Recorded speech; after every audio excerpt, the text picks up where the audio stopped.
तो इस लेक्चर में हम देखेंगे वेरिएबल के बारे में सी प्लस प्लस के अंदर। ठीक है, so now today's topic of this lecture is variable in a C plus plus.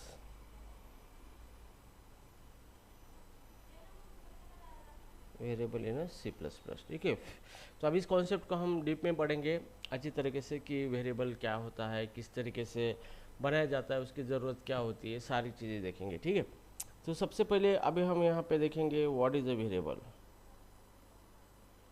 What is a variable. ठीक है, तो जब भी बात आती है व्हाट इज़ अ वेरिएबल, मतलब आपको वेरिएबल क्या है ये कॉन्सेप्ट बताना पड़ता है। ठीक है, तो ये कॉन्सेप्ट बताने के लिए आप अलग अलग तरीके से एक्सप्लेन कर सकते हो वेरिएबल को सी प्लस प्लस के अंदर। ठीक है, तो सबसे पहला पॉइंट आप बोल सकते हो variable is container to store data. ठीक है, अगर आपको आपके प्रोग्राम में किसी डेटा को स्टोर करना है तो उसके लिए आपको क्या करना पड़ता है, एक स्टोरेज लोकेशन या फिर एक कंटेनर हम लॉजिकली बोल सकते हैं, उसको उसके बना के उसके अंदर हम डेटा को स्टोर कर सकते हैं। ठीक है, या फिर और अलग तरीके से हम यूज कर सकते हैं variable is a memory location where data being stored. ठीक है, सो आपको जो भी डेटा स्टोर करना है तो उसके लिए एक मेमोरी लोकेशन होता है और उसी को एक नाम दिया जाता है, that is called as a variable. ठीक है, तो दीज आर द पॉइंट्स आप वेरिएबल के रिगार्डिंग बोल सकते हो अगर बात आती है व्हाट इज़ अ वेरिएबल। ठीक है, सो अभी वेरिएबल यहाँ पे हम देखेंगे सी प्लस प्लस के अंदर जो भी हमें डेटा स्टोर करना होता है किसी हमारे मेमोरी लोकेशन के अंदर, मेमोरी के अंदर, ताकि हम डेटा को प्रोसेस कर सके। ठीक है, तो वेरिएबल की ज़रूरत क्यों पड़ती है, सबसे पहले हम थोड़ा कॉन्सेप्चुअल देखेंगे। कॉन्सेप्ट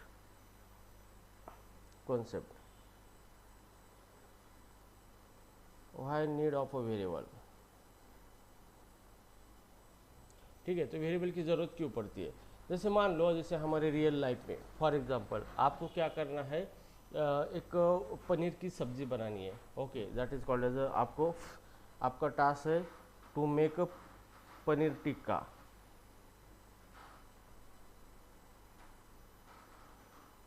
पनीर टिक्का, ओके, आपको पनीर टिक्का बनाना है। इसके लिए क्या क्या चाहिए, जो भी सामग्री चाहिए, जैसे कि हमें पनीर चाहिए। ठीक है, नंबर 2 चाहिए इसके ऊपर लगाने वाला जो मसाला होता है उसी को पनीर का मसाला चाहिए। ठीक है, अब हमें क्या करना है, इसका पनीर टिक्का बनाना है। ठीक है, तो अब ये बनाने के लिए हमें क्या करना पड़ता है, जो भी हमारे पास पनीर है उस पनीर को हमें क्या करना पड़ता है, किसी एक पतीले के अंदर रखना पड़ता है इस तरीके से। ठीक है, तो इसके अंदर हम क्या कर सकते हैं, पनीर रख सकते हैं इस तरीके से। ये है पनीर, और फिर हम क्या कर सकते हैं, इसके ऊपर प्रोसेस अप्लाई करते हैं मेक पनीर टिक्का। मेकअप पनीर टिक्का, ये प्रोसेस हम उसके ऊपर अप्लाई करते हैं। ठीक है, तो यहाँ पे क्या हो रहा है, जो भी चीज़ डेटा है हमारा, ठीक है, तो इस केस में क्या होता है, ये जो पनीर है ये पनीर आपका क्या होता है, डेटा होता है, और ये जो पतीला जो है ये होता है आपका वेरिएबल। ओके, मतलब जो भी डेटा के ऊपर हमें प्रोसेस करना है तो उसको हमें कहीं ना कहीं एक टेम्परेरी मेमोरी लोकेशन पे स्टोर करना पड़ता है ताकि हम उसके ऊपर कुछ ऑपरेशन परफॉर्म कर सके। तो जैसे इस एग्जांपल में मैंने पनीर टिक्का का एग्जांपल दिया है, तो यहाँ पे हमें कुछ भी बनाना है, हमें पनीर हमारे पास है लेकिन जब तक हम उसको किसी पतीले के अंदर नहीं रखेंगे तब तक पनीर नहीं बना सकते। ठीक है, तो हमें उसके पतीले के अंदर रख के ही हम उसके ऊपर प्रोसेस अप्लाई कर सकते हैं। तो सेम इसी कॉन्सेप्ट की तरह जो है वेरिएबल का प्रोग्रामिंग के अंदर वेरिएबल का इस्तेमाल होता है आपको टेम्परेरी डेटा स्टोर करने के लिए ताकि उसके ऊपर आप प्रोसेस कर सकते हो। ठीक है, so this is a concept of the variable, that's why variable की हमें ज़रूरत पड़ती है। ओके, सो अभी चलो वेरिएबल के बारे में अलग अलग चीज़ें देखेंगे। सबसे पहले हम देखेंगे वेरिएबल के बारे में, यहाँ पे variable declaration.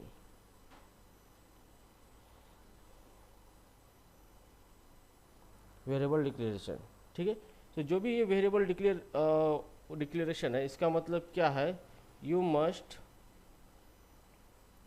Declare variable before it use. Okay, so मतलब यहाँ पे सी प्लस प्लस के अंदर क्या होता है कि जो भी वेरिएबल मतलब जिसके अंदर हम डेटा स्टोर करने वाले हैं, तो उसको यूज करने से पहले उसको हमें बताना पड़ता है, ठीक है, सी प्लस प्लस को। जैसे कि मान लो यहाँ पे इस एग्जांपल ये हमारा क्या है, पतीला है यहाँ पे, तो ये पतीला हमें यूज करने से पहले हमें पहले बोलना पड़ता है कि हम पतीला स्टोर यूज करने वाले हैं और जिसके अंदर क्या रखने वाले हैं, हमारा पनीर रखने वाले हैं, ठीक है। तो ये पनीर क्या होगा, हमारा डेटा टाइप हो गया, क्या हो गया, डेटा टाइप। तो पहले हमें बोलना पड़ता है कि ये जो पतीला है इसके अंदर हम पनीर रखने वाले हैं, मतलब ये पतीले के अंदर सिर्फ पनीर ही रखेंगे और फिर उसका यूज़ करेंगे।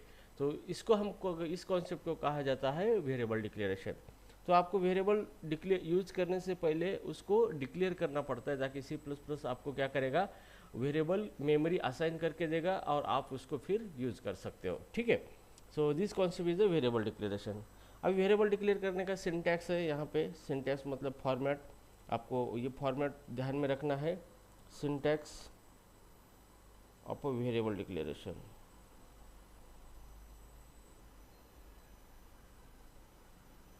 ठीक है, वेरिएबल डिक्लेरेशन का सिंटैक्स है यहाँ पे डेटा टाइप,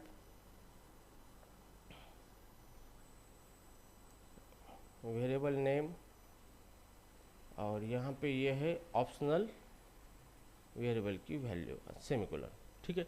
अब ये क्या है, इसका एक सिंटैक्स है, आपको इस सिंटैक्स को फॉलो करके वेरिएबल को डिक्लेयर करना है, ठीक है। अब इस सिंटैक्स को हम एक्सप्लेन करेंगे यूजिंग वेयर। सो नंबर एक जो है हमारा यहाँ पे डेटा टाइप है, यहाँ पे डेटा टाइप। अब इसका मतलब क्या होता है, it is type of a data being stored into variable. So जो भी वेरिएबल आप डिक्लेयर करना चाह रहे हो उसके अंदर किस टाइप का डेटा आप स्टोर करने वाले हो, ये चीज़ आपको पहले ही डिक्लेयर बोलनी पड़ती है यूजिंग डेटा टाइप। तो किस टाइप का डेटा आप स्टोर करने वाले हो, ठीक है। नाउ सेकंड यहाँ पे जो दिया है variable name, this is a variable name, इसी को बोल सकते हैं हम it is identifier to declare a variable, ठीक है। तो वेरिएबल डिक्लेयर करने के लिए ये आइडेंटिफायर है, मतलब ये यहाँ पे हमें नाम देना है, और जो भी नाम होता है किस चीज़ को आइडेंटिफाई करने के लिए उसको आइडेंटिफायर बोला जाता है, ठीक है। सो ये वेरिएबल है, इसको एक नाम देना है आपको, ओके। और ना उसके बाद है थर्ड सिंटैक्स के अंदर हमने देखा था equal to value this kind of symbol, okay. So it is optional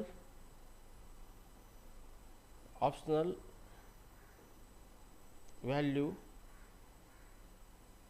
that can be stored into variable at the time of declaration,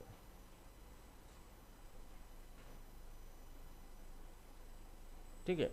अब यहाँ पे ब्रैकेट जो है इस ये जो ब्रैकेट दिया है, तो ब्रैकेट का मतलब क्या होता है, इट इज़ ऑप्शनल। तो जो भी चीज़ ब्रैकेट के अंदर आपको दिखाई देती है सिंटैक्स के अंदर, तो उसका मीनिंग होता है वो चीज़ ऑप्शनल है, ठीक है। तो ये जो वैल्यू होती है ये ऑप्शनल है, क्यों, क्योंकि आप वेरिएबल डिक्लेयर करने के बाद डिक्लेयर करते ही उसके अंदर वैल्यू रख भी सकते हैं और नहीं भी रख सकते, ठीक है। तो ये ऑप्शनल पार्ट है, और जैसे भी हम वेरिएबल को डिक्लेयर करते हैं तो डिक्लेयर करते टाइम ही हम उसके अंदर क्या करते हैं, कुछ वैल्यू रखते हैं, ठीक है। तो ये ऑप्शनल पार्ट है, ठीक है।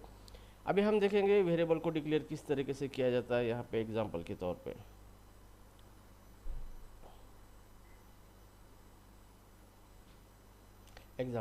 एग्जांपल जैसे मान लो मुझे मेरा डेटा जो है 10, मतलब मुझे 10 डेटा है मेरा, ठीक है। तो ये एक नंबर है जो कि नॉन पॉइंट का है, तो इस टाइप का डेटा मुझे स्टोर करना है, ठीक है। तो आपको इस टाइप का डेटा स्टोर करने के लिए पहले डेटा टाइप का इस्तेमाल करना है, डेटा टाइप इंट, और वेरिएबल का नाम मैं लिखता हूँ जैसे कि एज, मुझे एज की वैल्यू स्टोर करनी इक्वल टू 40 सेमीकोलन, ठीक है। तो यहाँ पे ये जो है हमारा ये वेरिएबल डिक्लेयर किया हमने, ये इंटीजर क्या है, this is called as a data type, ठीक है। उसके बाद ये जो नेम है, सॉरी एज, ये है वेरिएबल नेम, और इसी को ही कहा जाता है आइडेंटिफायर, ओके। ना उसके बाद हम क्या यूज़ किया है हमने यहाँ पे value, so these are the value. Okay, तो इस तरीके से आप क्या कर सकते हैं, वेरिएबल बना सकते हो और उसके अंदर क्या कर सकते हो, आप डेटा जो है आपका वो जैसे भी वेरिएबल डिक्लेयर करते हो उसी टाइम उसके अंदर डेटा आप रख सकते हो। ओके ठीक है, अभी हम वेरिएबल को डिक्लेयर करेंगे, डिक्लेयर वेरिएबल विदाउट इनिशियलाइजेशन। ठीक है, तो नाउ यहाँ पे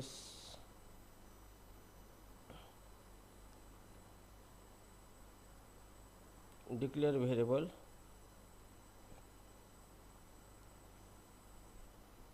विदाउट इनिशियल वैल्यू। ठीक है, तो अभी हम वेरिएबल को डिक्लेयर करेंगे, जैसे भी यहाँ पे हमने वेरिएबल को डिक्लेयर किया था लेकिन उसके अंदर वैल्यू रखी थी। अब विदाउट वैल्यू रख के भी हम क्या कर सकते हैं, वेरिएबल को डिक्लेयर कर सकते हैं। जैसे मेरा वेरिएबल है, मुझे वेरिएबल के अंदर इस टाइप की वैल्यू रखती है 15.40, तो इस टाइप का जो भी डाटा है वो आता है हमारे रियल इसमें, जैसे कि फ्लोट में आता है। ठीक है, तो इसमें दो है, फ्लोट एंड डबल है, तो दो आते हैं इसके अंदर। अभी हमारा डेटा छोटा है तो हम इसको फ्लोट यूज़ करेंगे। तो फ्लोट यूज़ करने के लिए हम डेटा का टाइप इस्तेमाल करना है फ्लोट, वेरिएबल करने में मान लो कि सैलरी। Okay, semicolon. तो ये वेरिएबल हमने क्या किया है, अभी डिक्लेयर किया है, जिसका डेटा टाइप क्या है, फ्लोट है। ओके, और इसके अंदर कोई वैल्यू हमने नहीं रखी है। तो यहाँ पे ये जो पार्ट है, this part is nothing but a data type, ये डेटा टाइप है। एंड ये जो सैलरी है, दिस इज अ वेरिएबल। ठीक है, तो इस वेरिएबल के अंदर हम सिर्फ फ्लोट टाइप का डेटा रख सकते हैं। सो इन दिस वे आप वेरिएबल को डिक्लेयर भी कर सकते हैं विदाउट इनिशियलाइजेशन। ठीक है, सो अभी हम कॉन्सेप्ट देखेंगे इनिशियलाइजेशन।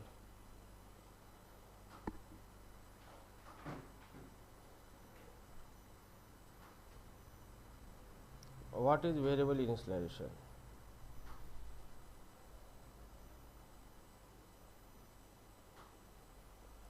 आपने बहुत बार वर्ड सुना होगा वेरिएबल इनिशियलाइजेशन क्या है। ठीक है, सो it is a process of storing data into variable at the time it declare।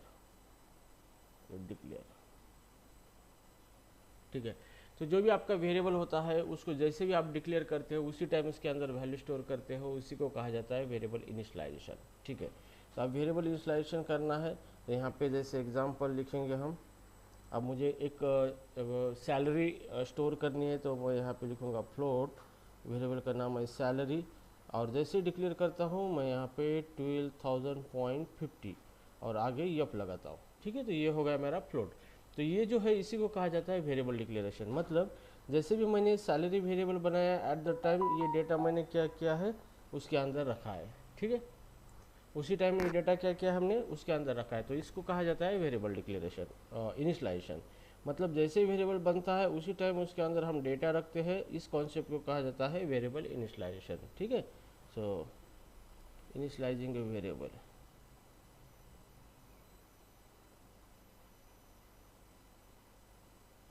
Initialising variable. ठीक है, अभी हम देखेंगे concept variable assignment.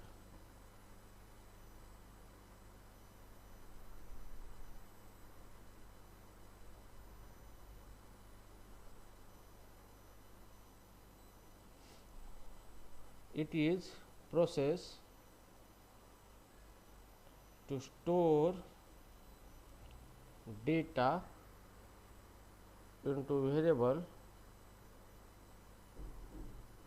after it declare। ठीक है, तो वेरिएबल इनिशियलाइजेशन जब ये वर्ड आता है तो इसका मीनिंग ये होता है कि आपका जो वेरिएबल है वो ऑलरेडी क्या है, डिक्लेयर हुआ है, और उसके बाद उसके अंदर आप वैल्यू स्टोर करते हो। तो इस टाइप का जो भी कॉन्सेप्ट है, प्रोसेस है, उसी को कहा जाता है वेरिएबल असाइनमेंट। ठीक है, अब असाइनमेंट का एग्जांपल हम लिखेंगे यहाँ पे। एग्जांपल में जैसे वेरिएबल है मेरा इंटीजर, एज नाम का वेरिएबल है, और यहाँ पे मैंने वेरिएबल को डिक्लेयर कर दिया, तो ये हो गया सिर्फ वेरिएबल डिक्लेरेशन।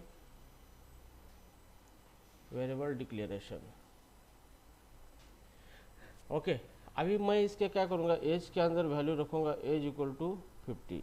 अब ये क्या हो गया, वेरिएबल असाइनमेंट।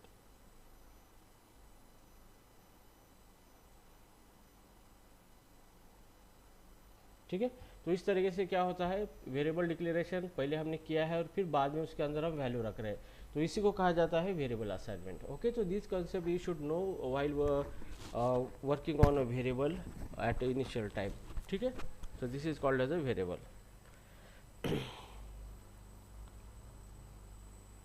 ठीक है, सो अभी हम देखेंगे अलग अलग टाइप के वेरिएबल किस तरीके से डिक्लेयर किए जाते हैं। Okay, so types of variable हम देखेंगे।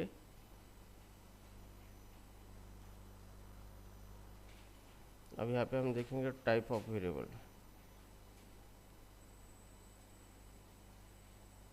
ठीक है, तो टाइप ऑफ वेरिएबल का मतलब ये होता है कि हम वेरिएबल अलग अलग डेटा टाइप के लिए डिक्लेयर करते हैं, उसी को टाइप ऑफ वेरिएबल बोलते हैं। ठीक है, तो यहाँ पे सबसे पहले हम देखेंगे इंटीजर टाइप का वेरिएबल है यहाँ पे।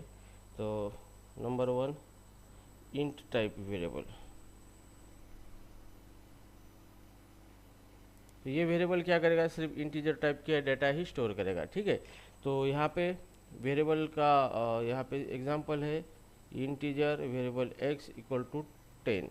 तो ये इस टाइप का जो भी वेरिएबल है ये इंटीजर टाइप का वेरिएबल है। ठीक है, नाउ सेकंड है यहाँ पे फ्लोट टाइप का वेरिएबल, जिसके अंदर हम फ्लोट टाइप का डेटा स्टोर करेंगे, फ्लोट टाइप वेरिएबल। जैसे उसका एग्जांपल है यहाँ पे फ्लोट, और वेरिएबल नेम हम सैलरी रखेंगे और इक्वल टू हम रखेंगे 12,050 एंड आगे यब देना है आपको सेमीकोलन। ठीक है, तो ये वेरिएबल है, ये इसी को फ्लोट टाइप वेरिएबल कहा जाता है, क्योंकि इसके अंदर हम फ्लोट टाइप का डेटा स्टोर करने वाले हैं। ठीक है, उसके बाद है नंबर 3 डबल टाइप वेरिएबल।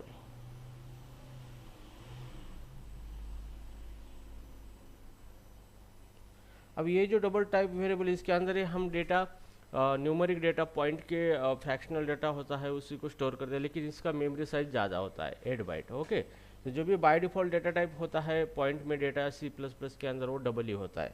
तो इसका एग्जांपल लिखेंगे डबल, एग्जांपल जैसे सैलरी इज इक्वल टू 1 2 3 4 8, इस तरीके से आप प्रिसिशन लिख सकते हो पॉइंट में।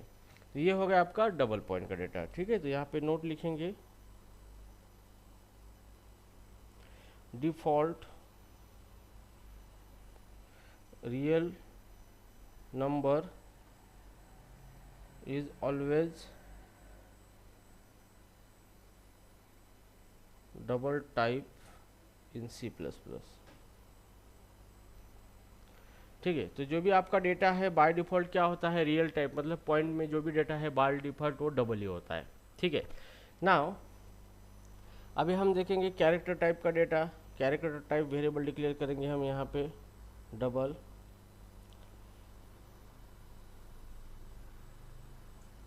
ये कैरेक्टर टाइप वेरिएबल है, इसके अंदर कैरेक्टर टाइप का डेटा स्टोर करेंगे। तो डेटा टाइप है क्यार, क्यार आपको यूज करना है, और कैरेक्टर जो भी है आपका मतलब उसको CH में रखूँगा और इसके अंदर मैं एक कैरेक्टर स्टोर करूँगा। तो आप कैरेक्टर स्टोर कर सकते हो यूजिंग क्यार डेटा टाइप का यूज़ करके वेरिएबल को। ठीक है, उसके बाद है बुल टाइप का डेटा, जिसके अंदर हम बुलियन वैल्यू स्टोर कर सकते हैं, या तो ट्रू और फॉल्स स्टोर कर सकते हैं। ठीक है,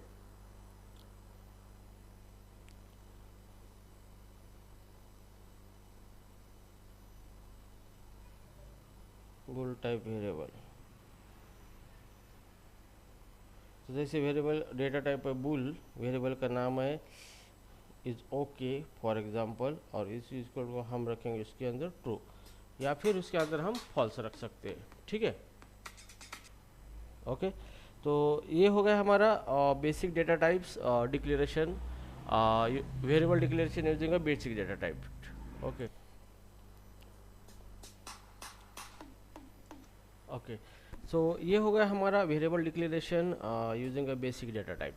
ठीक है, तो इस तरीके से हम क्या कर सकते हैं, प्रोग्राम के अंदर वेरिएबल को डिक्लेयर कर सकते हैं। ओके, इसमें कोई दिक्कत है अक्षता? No sir. ठीक है, अब हम देखेंगे constant, constant in C++। Okay, तो सबसे पहले देखेंगे what is a constant.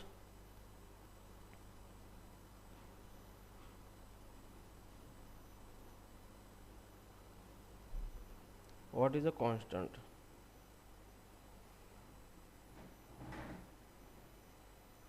Constant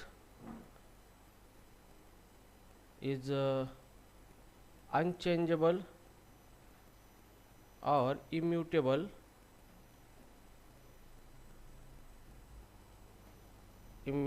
entity. Okay, तो जो भी कांस्टेंट होता है उसका मतलब ये होता है कि वो परमानेंट होता है, मतलब उसके अंदर हम चेंज नहीं कर सकते, या फिर वो इम्यूटेबल मतलब वो बदल नहीं सकता, उसके अंदर हम बदल नहीं कर सकते, उसको मॉडिफाई नहीं कर सकते, ठीक है, उसी को अनम्यूटेबल बोलता है। तो जो भी चीज़ कांस्टेंट होती है वो चेंज नहीं होती है। तो कांस्टेंट के अंदर हम देखते हैं जैसे कि कांस्टेंट वैल्यू होती है हमारी। ओके, तो यहाँ पे सबसे पहले नंबर एक है constant value.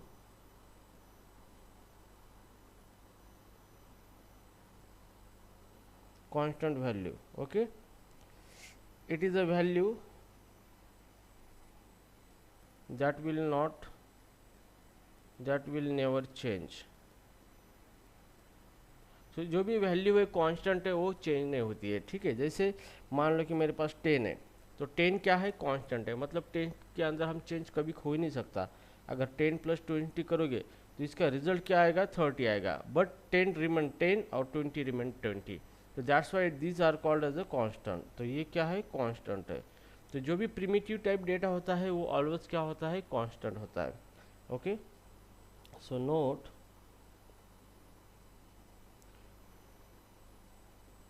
primitive type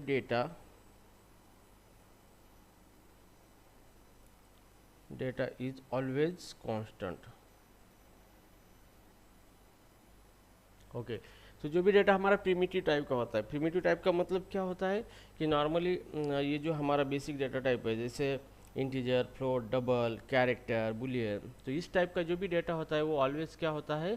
constant होता है, ठीक है। तो जैसे प्रिमिटिव टाइप डेटा टाइप के अंदर क्या क्या आता है? इंटीजर टाइप का डेटा आता है, फ्लोट टाइप का डेटा आता है, उसके बाद आता है डबल टाइप का डेटा आता है, कैरेक्टर टाइप का डेटा आता है, और बुलियन टाइप का डेटा आता है, ठीक है, बुल टाइप का डेटा। तो इस टाइप का जो भी डेटा टाइप है इसी को प्रिमिटिव डेटा टाइप कहा जाता है, और इनका जो भी डेटा होता है वो ऑलवेज कांस्टेंट होता है, ठीक है। अब यहाँ पे हम देखेंगे कांस्टेंट वेरिएबल।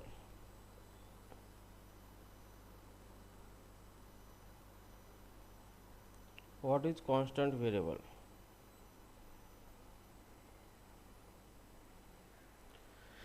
ओके, तो आपको ये एग्जाम में भी पूछा जाता है what is a constant variable. तो कांस्टेंट वेरिएबल का मतलब होता है it is a variable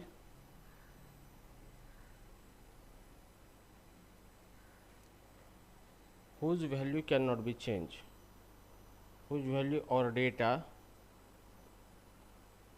cannot be changed। Okay, तो जो भी वेरिएबल होता है जिसको हम कांस्टेंट वेरिएबल कहते हैं, उसके अंदर एक बार डेटा हमने रख दिया तो उसको चेंज नहीं कर सकते। तो इस टाइप का जो भी वेरिएबल है उसी को कांस्टेंट वेरिएबल कहा जाता है, ठीक है। अब यहाँ पे हम देखेंगे syntax of a constant variable. अगर आपको इस तरीके के वेरिएबल C++ के अंदर आपको क्या करने हैं? बनाने हैं, जिसका डेटा चेंज नहीं होना चाहिए, तो उसको कोडिंग के जरिए किस तरीके से किया जाता है C++ के। तो हम देखेंगे सिंटैक्स टिंटर टू डिक्लेयर कांस्टेंट वेरिएबल। तो ये कांस्टेंट वेरिएबल किस तरीके से बनाया जाता है, ठीक है। तो इसका सिंटैक्स है कॉन्स्ट, कीवर्ड आपको यूज़ करना है, उसके बाद डेटा टाइप है, और यहाँ पे वेरिएबल नेम है, और यहाँ पे इसके अंदर वैल्यू देना आपको कंपलसरी है, ये ऑप्शनल नहीं है, ठीक है। तो ये क्या हो गया? आपका सिंटैक्स हो गया। तो यहाँ पे ये जो कॉन्स्ट नाम है, दिस इज अ कॉन्स्ट, ये क्या है? It is a keyword, this is called as a keyword.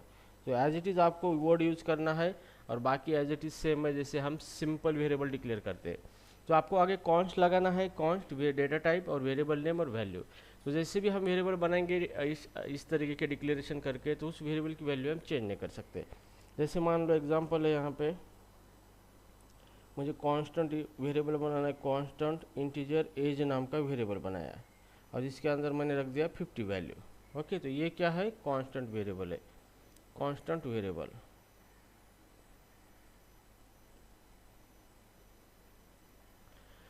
This is called as constant variable. अभी अगर बात आती है मैं इसकी वैल्यू चेंज करना चाहूँगा, अभी मैं एज के अंदर क्या रखूँगा 60 रखना चाहूँगा, तो यह क्या आएगा, आपको एरर आ जाएगा। ठीक है, एरर क्यों? क्योंकि ये जो एज है ये कांस्टेंट डिक्लेयर हुआ है, मतलब इसकी अंदर एक बार वैल्यू आपने रख दी तो वैल्यू आप बाद में इसकी वैल्यू चेंज नहीं कर सकते हो।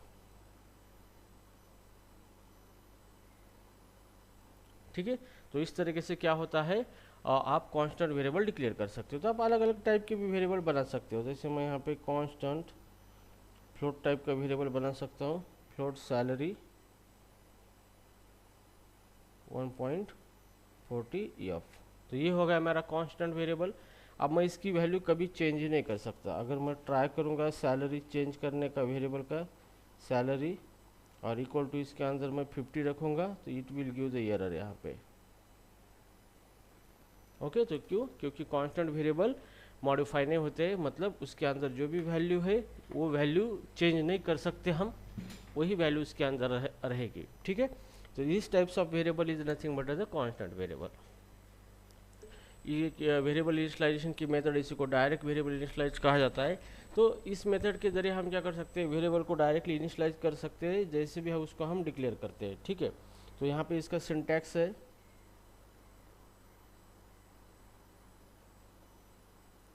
सिंपल है, डेटा टाइप, जो भी वेरिएबल हम डिक्लेयर करना चाहते हैं उसका डेटा टाइप है यहाँ पे, और उसके बाद यहाँ पे आता है वेरिएबल का नाम, और यहाँ पे पैरेंथेसिस है, और यहाँ पे आपको वैल्यू देना है। ठीक है, तो ये इसका क्या है, सिंटैक्स है, इसी को कहा जाता है डायरेक्ट वेरिएबल इनिशियलाइजेशन। ठीक है, तो अभी चलो इसको एग्जांपल के तौर पे देखते हैं। जैसे डेटा टाइप मुझे इंटीजर स्टोर करना है, इंटीजर वेरिएबल का नाम है एज, और इसके अंदर मैं रखूँगा 50 सेमीकोलन। ठीक है, तो इस तरीके से क्या होता है कि मैं इस एज के अंदर कौन सी वैल्यू चला जाती है, अगर हम इस तरह से करते तो इसके पहले हमने इनिशियलाइजेशन इस तरीके से किया था, integer age is equal to 50। ठीक है, तो यहाँ पे ये जो है इसी को कहा जाता है कॉपी इनिशियलाइजेशन, कॉपी इनिशियलाइजेशन। ठीक है, क्योंकि इसके अंदर हम एक वेरिएबल है और उसके अंदर डायरेक्टली क्या कर रहे हैं, वैल्यू को कॉपी कर रहे हैं उस वेरिएबल के अंदर। अब ये जो है यहाँ पे this one is a direct initialisation, मतलब ये जो एज वेरिएबल है इसके अंदर हम कौन सा वैल्यू रख रहे हैं, 50 वैल्यू रख रहे हैं, इस तरीके से। तो इस तरीके से हम क्या कर सकते हैं, वेरिएबल के अंदर वैल्यू डायरेक्टली रख सकते हैं at the time it declare, उसी को कहा जाता है डायरेक्ट वेरिएबल इनिशियलाइजेशन। ठीक है, तो अभी हम अलग अलग डेटा टाइप का इस्तेमाल करके इनिशियलाइज करेंगे इसको। जैसे अभी मैंने यहाँ पे इंटीजर का किया था, अब हम फ्लोट का करेंगे। जैसे फ्लोट सैलरी, और इसके अंदर रखूँगा 50। इस तरीके से हमने सैलरी वेरिएबल डिक्लेयर किया है, और जैसे भी डिक्लेयर किया है उसके अंदर डायरेक्टली हमने क्या किया है, वैल्यू इनिशियलाइज किया है। ठीक है, अगर बात आती है बुलियन की, तो बुल डेटा टाइप, और इस टाइप का वेरिएबल हम बुल, और यहाँ पे वेरिएबल का नाम लिखेंगे इज ओके, और इसके अंदर रखेंगे फॉल्स। ओके, तो जैसे हम फॉल्स रखेंगे तो इसका मतलब क्या है, इज ओके नाम का वेरिएबल बना है, उसके अंदर फॉल्स से वैल्यू चली गई है। ओके, अगर बात आती है कैरेक्टर की, तो कैरेक्टर को भी हम इस तरीके से डिक्लेयर कर सकते हैं डायरेक्ट इनिशियलाइजेशन, कैर, जैसे कि एक वेरिएबल है CH, और इसके अंदर मैं एक कैरेक्टर रखना चाहूँगा, जैसे मैंने A रखा है। ओके, तो जैसे आपको डबल टाइप का वेरिएबल इनिशियलाइज करना है डायरेक्ट इनिशियलाइजेशन, तो डबल टाइप में डेटा टाइप पर डबल, और वेरिएबल का नाम है मान लो कि प्राइस, और इसके अंदर मैं रखूँगा 4000 like this, something like this. Okay, तो ये हो गया डबल टाइप का वेरिएबल प्राइस, और जिसके अंदर मैंने डायरेक्ट वैल्यू को क्या किया है, इनिशियलाइज किया है। ठीक है, तो आप इस तरीके से क्या कर सकते हो, डायरेक्ट इनिशियलाइजेशन कर सकते हो आपके वेरिएबल का, जिसके अंदर जैसे भी आप वैल्यू डिक्लेयर करते हो तो उस वेरिएबल डिक्लेयर करते हो उसी टाइप उसके अंदर आप डेटा इनिशियलाइज कर सकते हो। ठीक है, सो ये एक मेथड है, this is called as a method, it is a method,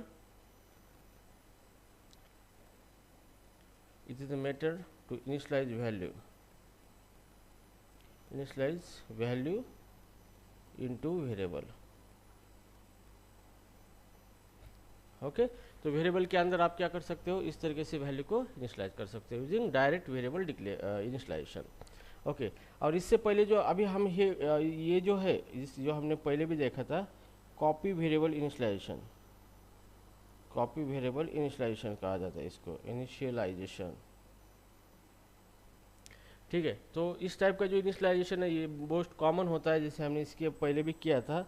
जैसे मान लो कि हम इंटीजर टाइप का वेरिएबल डिक्लेयर कर रहे हैं, ठीक है, तो जैसे कि variable int data type age और इक्वल टू 40, तो ये क्या है, इसी को कहा जाता है कॉपी वेरिएबल इनिशियलाइजेशन। ओके, तो जैसे हम अलग अलग तरीके की वेरिएबल डिक्लेयर कर सकते हैं जो हमने ऑलरेडी किया है, डबल सैलरी 00, ठीक है।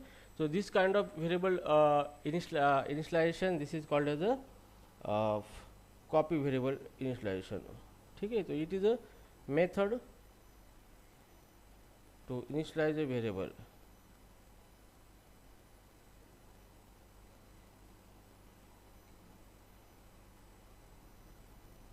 Okay, so this is called as a variable initialization using a copy variable method, ठीक है।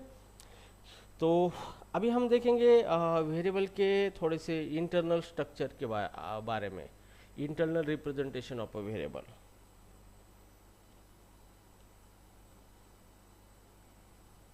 Internal representation of a variable, ठीक है। अब जैसे कि मान लो कि ये टेक्निकली कॉन्सेप्ट है, जैसे हमने वेरिएबल बनाते हैं तो इंटरनली क्या होता है, ठीक है। तो जैसे हमने वेरिएबल का डेफिनेशन लिखा था कि variable is a name given to the memory location where data being stored. तो जैसे देखो हम वेरिएबल एक डिक्लेयर करते हैं, जैसे मैं वेरिएबल डिक्लेयर करता हूँ इंटीजर एक्स, या फिर मुझे एज स्टोर करना है, एज इक्वल टू 50, तो ये मेरा वेरिएबल डिक्लेयर हुआ। जैसे हम वेरिएबल डिक्लेयर करते हैं वैसे ही ऑटोमेटिकली जो हमारा मेन मेमोरी जो होती है उसी को हम रैम कहते हैं, जिसके अंदर हमारा प्रोग्राम रन होता है। तो जो हमारी रैम होती है उसके अंदर इस तरीके की मेमोरी होती है, और मेमोरी के अंदर इस तरीके से ब्लॉक्स होते हैं, ओके। और हर एक ब्लॉक को मेमोरी एड्रेस होता है जिसके अंदर हमारा डेटा स्टोर होता है, ठीक है। तो जैसे कि मान लो मेमोरी ब्लॉक से उसका एड्रेस है, सारे एड्रेस हेक्साडेसिमल में होते हैं, ठीक है। तो मैं इसको थोड़ा समझने के लिए नंबरिंग देता हूँ, जैसे 200 है, 400 है, इसको फिर बाद में 600 है, या 750 एड्रेस है, एंड 900 है। तो हर एक ब्लॉक को क्या होता है, एक मेमोरी एड्रेस होता है। तो कंप्यूटर सिस्टम जो भी होती है वो मेमोरी एड्रेस के ऊपर काम करती है, क्योंकि कौन से लोकेशन पे क्या चीज़ ऑपरेट करना है वो उसको एड्रेस के बेस पे ही पता चलता है, ठीक है। तो ये हमारी मेमोरी होती है, मेन मेमोरी, जो भी हमारा प्रोग्राम रन होता है। और जैसे भी हम डेटा स्टोर करते हैं तो डेटा स्टोर करने के लिए हम यूज़ करते हैं वेरिएबल का, ठीक है। तो वेरिएबल का यूज़ करके डेटा को स्टोर करते हैं। तो जैसे भी हमारा वेरिएबल बनता है तो इस केस में हमारा क्या बना है, इंटीजर एज इक्वल टू 50, मतलब यहाँ पे ऑपरेटिंग सिस्टम कोई भी एक मेमोरी लोकेशन अलोकेट कर देता है हमारे प्रोग्राम को, जहाँ पर आपका डेटा स्टोर होता है। तो जैसे मान लो यहाँ पे अलोकेट हुआ है और इसके अंदर डेटा चला गया है 50, और ये वेरिएबल जो नेम है इस मेमोरी लोकेशन को नेम नाम दिया है। तो ये जो मेमोरी एड्रेस है इससे तो हमें मेमोरी एड्रेस हमें पता नहीं होता, और मेमोरी एड्रेस बहुत कॉम्प्लेक्स होते हैं, तो उसका यूज़ करके हम कोडिंग करते हैं या उसको रेफ़र करते हैं तो वो डिफ़िकल्ट हो जाता है, ठीक है। तो आपको जो आपका मेमोरी एड्रेस है, मतलब एक मेमोरी लोकेशन आप बनाते हो, वेरिएबल बनाते हो, तो उस मेमोरी लोकेशन को अंदर उस वेरिएबल की वैल्यू चली जाती है, जैसे इस तरीके से चली गई, और ये वेरिएबल है, इसको नाम दिया जाता है, उस मेमोरी लोकेशन को जो नाम दिया जाता है वही होता है आपका वेरिएबल, ठीक है। तो अगर आपको इस 50 वैल्यू को यूज़ करना है, या फिर ये जो लोकेशन है इसकी ऊपर क्या वैल्यू है इसको अगर आपको रेफ़र करना है, यूज़ करना है, तो आपको यूज़ करना पड़ेगा इस एज नाम को। तो एज नाम का इस्तेमाल करके आप क्या कर सकते हो, उस मेमोरी लोकेशन को ऑपरेट कर सकते हो, और उसके अंदर जो भी डेटा स्टोर है वो आप इसको यूज़ कर सकते हो। तो इंटरनली इस तरीके की चीज़ें होती है, जैसे भी आप वेरिएबल बनाते हो, डिक्लेयर करते हो C++ के अंदर। So this is called as a internal representation of the variable declaration.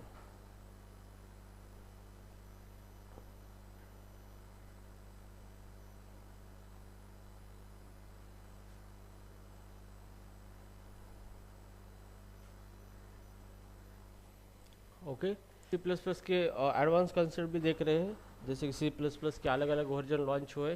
तो जैसे इसमें और एक कॉन्सेप्ट है uniform initialisation, uniform variable initialisation,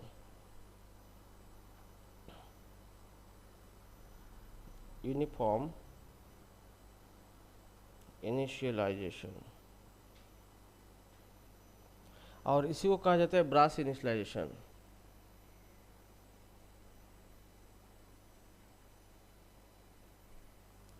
ठीक है, इसी को कहा जाता है ब्रास इनिशियलाइजेशन।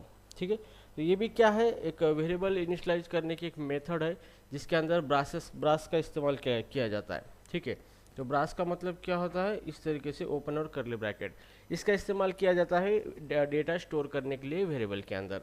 तो ये जो फीचर है ये लॉन्च किया गया है ये C++11 वर्जन में। ओके, तो इसकी प्रीवियस वर्जन है इसके अंदर ये फीचर नहीं काम करेगा। तो सी प्लस प्लस के बहुत सारे वर्जन अभी लॉन्च हो रहे हैं, तो उसमें से C++11 और उसके आगे के जो वर्जन है उसी के अंदर ही ये फीचर क्या करेगा, काम करेगा। ठीक है, तो अभी इसका सिंटैक्स ये है, सिंटैक्स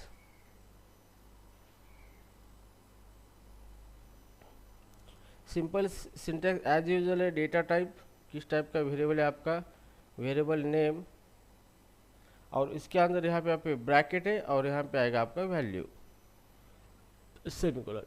ठीक है, तो इस तरीके से आप वेरिएबल डिक्लेयर करके उसके अंदर वैल्यू रख सकते हो। ठीक है, अब इसका एग्जांपल अगर पता है तो डेटा टाइप मान लो कि मेरा इंटीजर वेरिएबल है, वेरिएबल का नाम एज है, और ओपन ब्रैकेट मैं इसके अंदर एज 10 रखना चाहूँगा। तो ये क्या होगा, इसी को कहा जाता है यूनिफॉर्म वेरिएबल इनिशियलाइजेशन।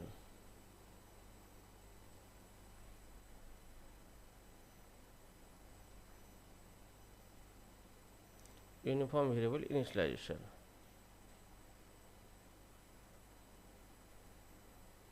ओके, तो ये जो इस टाइप का वेरिएबल इनिशियलाइजेशन है, मतलब यहाँ पे आप वेरिएबल के अंदर डायरेक्टली क्या करते हो, इस तरह की वैल्यू रख सकते हो। तो जैसे अब इसका मेमोरी रिप्रेजेंटेशन की बात करें तो इस तरीके से इसका मेमोरी रिप्रेजेंटेशन बनता है। जैसे हमारा वेरिएबल बनता है, ये मेमोरी है हमारी। ओके, तो जैसे हमने वेरिएबल के अंदर एज के अंदर 10 रखा है, तो मान लो एज को यहाँ पे एलोकेट किया गया है और इसके अंदर 10 चला गया और उसका एक मेमोरी एड्रेस है। ठीक है, तो इस तरीके से क्या होता है, आप वेरिएबल के अंदर डेटा इनिशियलाइज कर सकते हो यूजिंग यूनिफॉर्म वेरिएबल इनिशियलाइजेशन। ठीक है, तो यहाँ पे आप अलग अलग टाइप का जो भी वेरिएबल है डेटा टाइप, उसके अकॉर्डिंग आप इनिशियलाइजेशन उसके अंदर कर सकते हो। ठीक है, so this concept is nothing but as a variable initialisation uniform.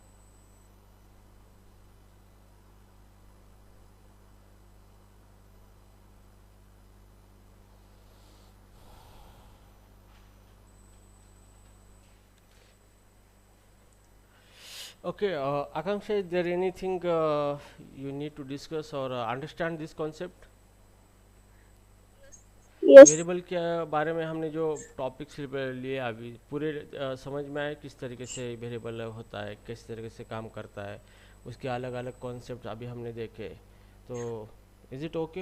हाँ ठीक है, सर। समझ में आ रहा है सब कुछ? हो ओके, सर। so okay हाँ सर।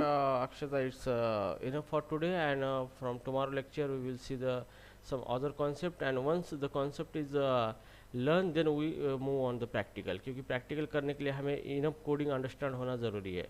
ठीक है, तो उसके बाद ही हम कोडिंग स्टार्ट करेंगे। ठीक है, तो कल हम और भी कुछ चीज़ें देखेंगे और एज़ पर योर सिलेबस ज़्यादा हम उसके ऊपर से फोकस करेंगे, उसी हिसाब से पॉइंट कवर करेंगे मैक्सिमम। ठीक है, तो okay, is there nothing, then we have to wind up now, and I will send this video onto the group, so this is your real time notes, you can prefer these notes. Okay, okay, sir, okay, okay, ठीक है, bye.